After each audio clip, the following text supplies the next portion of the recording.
ಇವತ್ತು ಜಯದೇವ ಹೃದ್ರೋಗ ವಿಜ್ಞಾನ ಮತ್ತು ಸಂಶೋಧನಾ ಸಂಸ್ಥೆ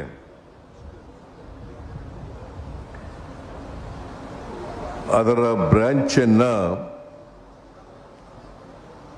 ಗುಲ್ಬರ್ಗ ನಗರದಲ್ಲಿ ಉದ್ಘಾಟನೆಯನ್ನು ನಾವೆಲ್ಲರೂ ಕೂಡ ಮಾಡಿದ್ದೇವೆ. ಈ ಉದ್ಘಾಟನಾ ಸಮಾರಂಭದಲ್ಲಿ ಅತ್ಯಂತ ಸಂತೋಷದಿಂದ ಭಾಗಿಯಾಗಿದ್ದೇನೆ. ನನಗೆ ನಮ್ಮ ಸ್ನೇಹಿತರು ಹೇಳಿದರು, ಪ್ರಿಯಾಂಕ ಖರ್ಗೆ ಗೈರಾಜರಾಗಿದ್ದಾರೆ, ಅವರು ಬಂದಿಲ್ಲ ಈ ಕಾರ್ಯಕ್ರಮಕ್ಕೆ ಅಂತ ಹೇಳಿದರು.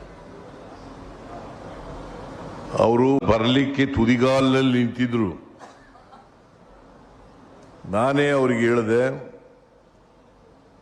ನೀನು ಒಪ್ಕೊಂಡಿರ್ತಕ್ಕಂಥ ಒಂದು ಕಾರ್ಯಕ್ರಮ ಇದೆ, ಅಲಯನ್ಸ್ ಯೂನಿವರ್ಸಿಟಿ ಬೆಂಗಳೂರು ನಗರದಲ್ಲಿ ಅಲಯನ್ಸ್ ಯೂನಿವರ್ಸಿಟಿ ಇದೆ. ಗೋವಾದ ಗವರ್ನರ್ಗೆ ರಾಜ್ಯಪಾಲರಿಗೆ ಡಾಕ್ಟರೇಟ್ ಪದವಿ ಕೊಡ್ತಾ ಇದ್ದಾರೆ. ನೀನು ಆ ಕಾರ್ಯಕ್ರಮದಲ್ಲಿ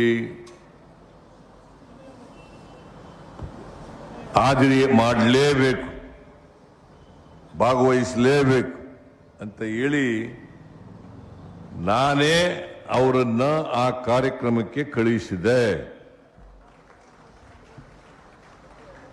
ಯಾರು ಕೂಡ ತಪ್ಪು ತಿಳ್ಕೊಳ್ಳಬಾರದು. ಅವರು ಬರಲಿಕ್ಕೆ ತಯಾರಿದ್ರು. ನಿನ್ನೆವರೆಗೂ ಕೂಡ ಇಲ್ಲೇ ಇದ್ರು.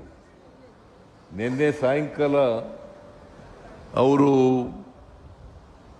ಬೆಂಗಳೂರಿಗೆ ಬಂದರು. ಬೆಂಗಳೂರಿನಲ್ಲಿ ಒಂದು ಮೀಟಿಂಗ್ ಕರೆದಿದ್ದು ನಾನು ಮತ್ತೆ DK ಶಿವಕುಮಾರ್ ಅವರು.